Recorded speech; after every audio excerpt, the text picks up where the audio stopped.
Welcome back. And right now we have Isabel Hoffmann, who is the CEO of a company called Tellspec.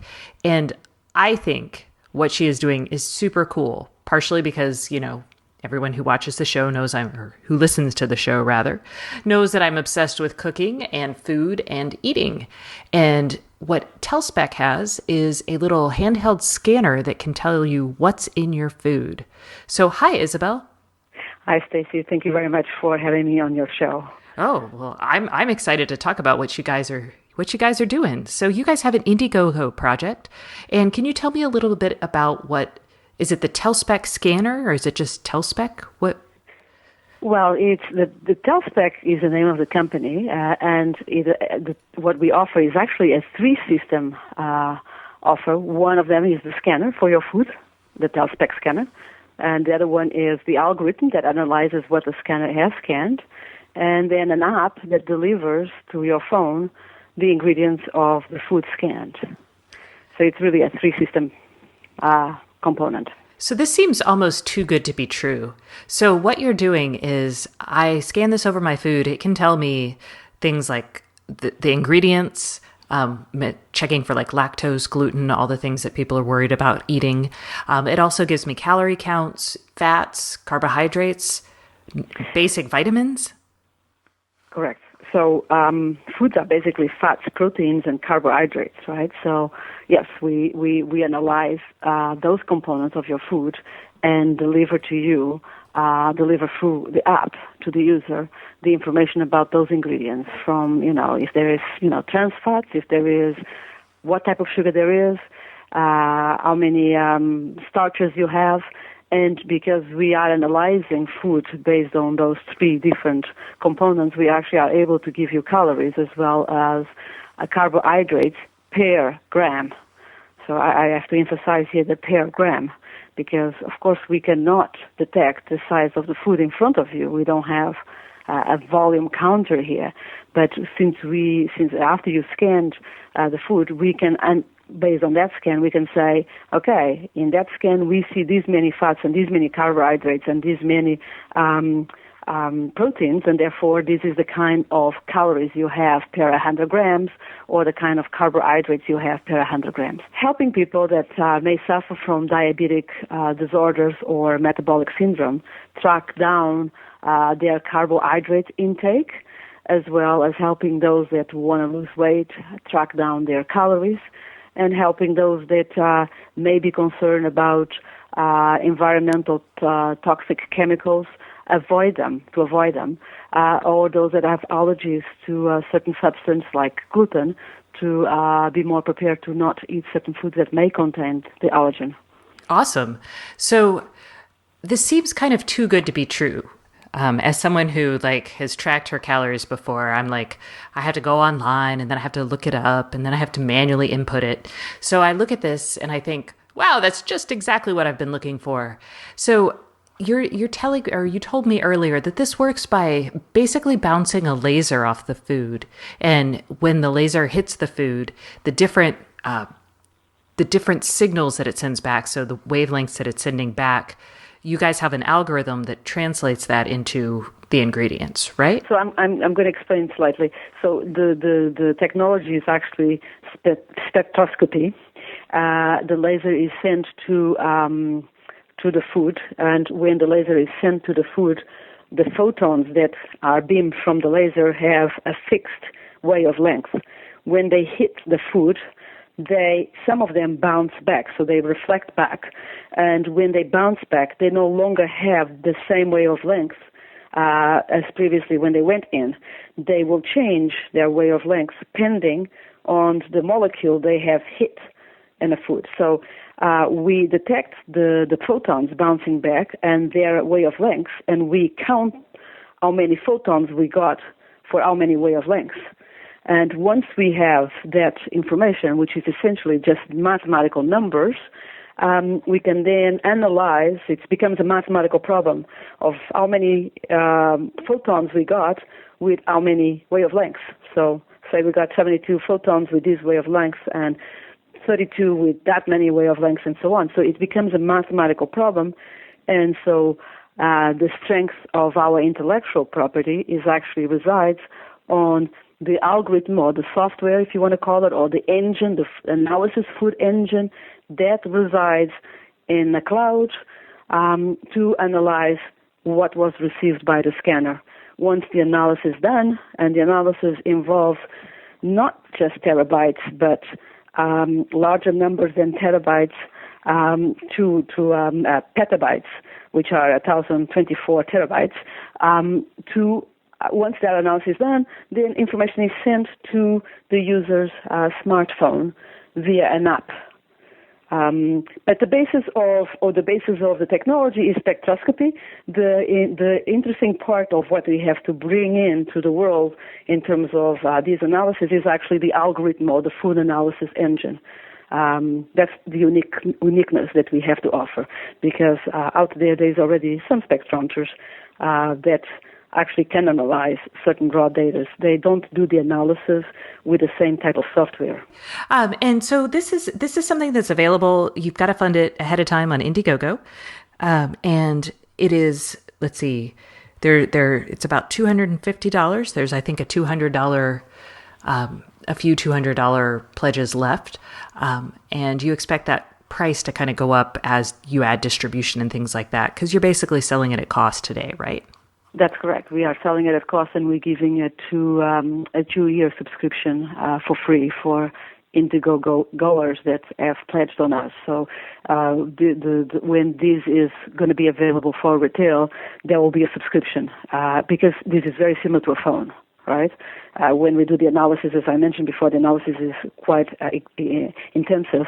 We have to pay our costs of the server costs. So there is a subscription attached to it, not for those people that have pledged on our campaign in Indiegogo, but for those that will buy it later. Sure. If you're talking about petabytes of data, that's a lot of analysis and a lot of server crunching or number crunching in the cloud. Yep. So, okay. And that's going to be out in the market around August for most people, except those few lucky beta people, but no one else can be part of that right now. Yeah, the beta testers did sell out. We cannot handle more than 50, and we actually have requests now for 3 more, and which I'm going to close my eyes and say yes, but because their projects are quite interesting. But you're correct, so beta testers will get it, a prototype in their hands by April, and the rest of the Indiegogoers, pledgers are getting it in August 2014.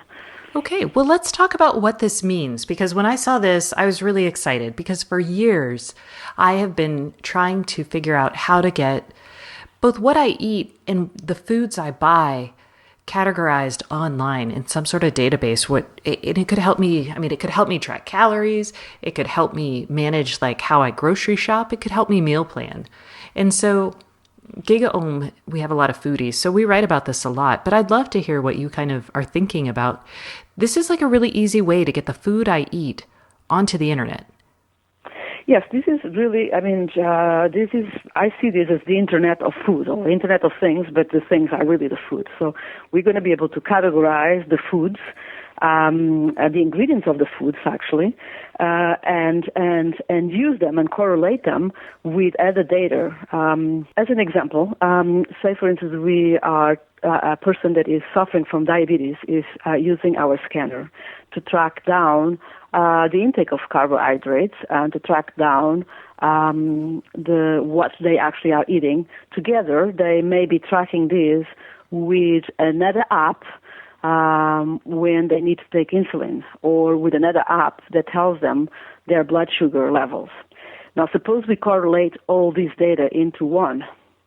So the user can actually understand, eventually this is, down the line, what foods are spiking their blood sugar and when they are spiking their blood sugar and what is needed to address it.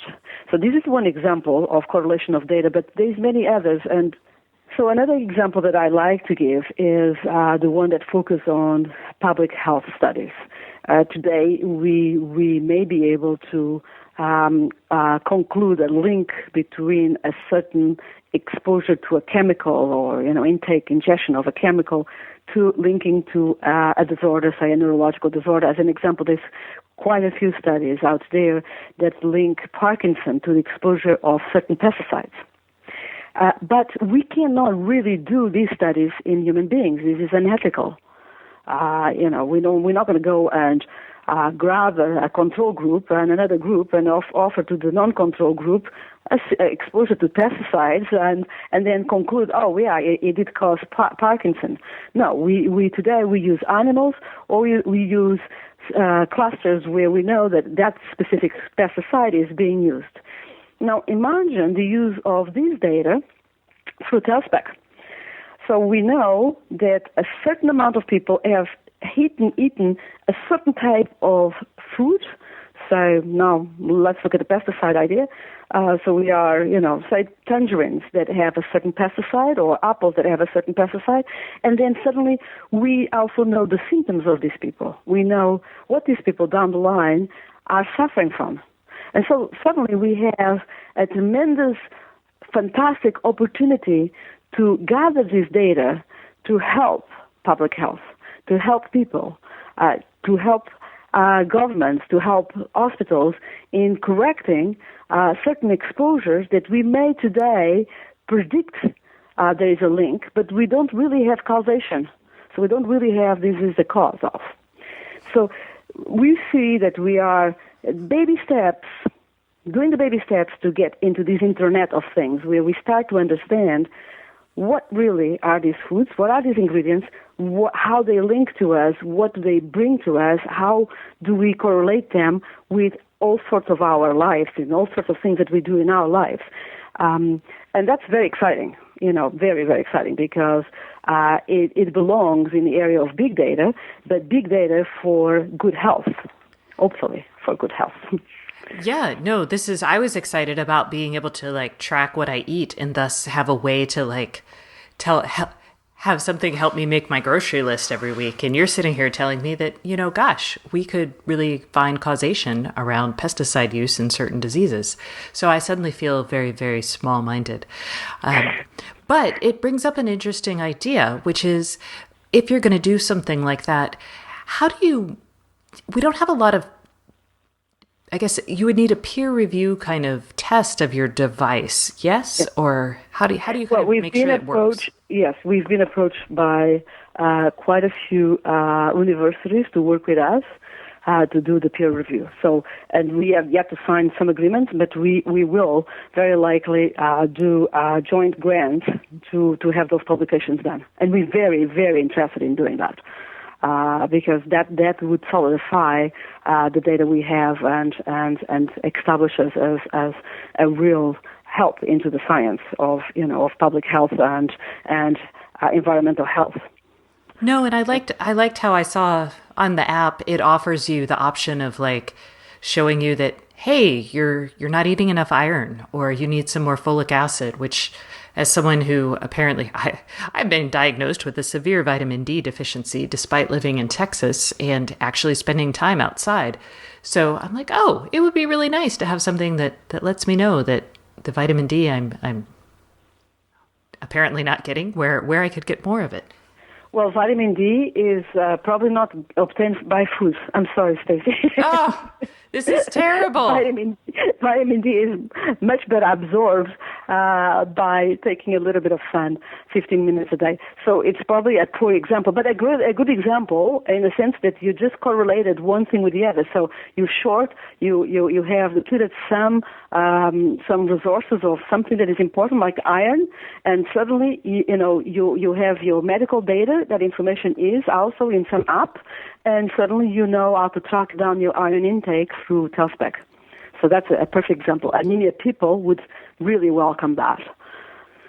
Okay, well, on that note, which is very positive, I will close out this interview. So thank you so much, Isabel, for coming, and I can't wait to check out Tellspec. Thank you very much, Stacey.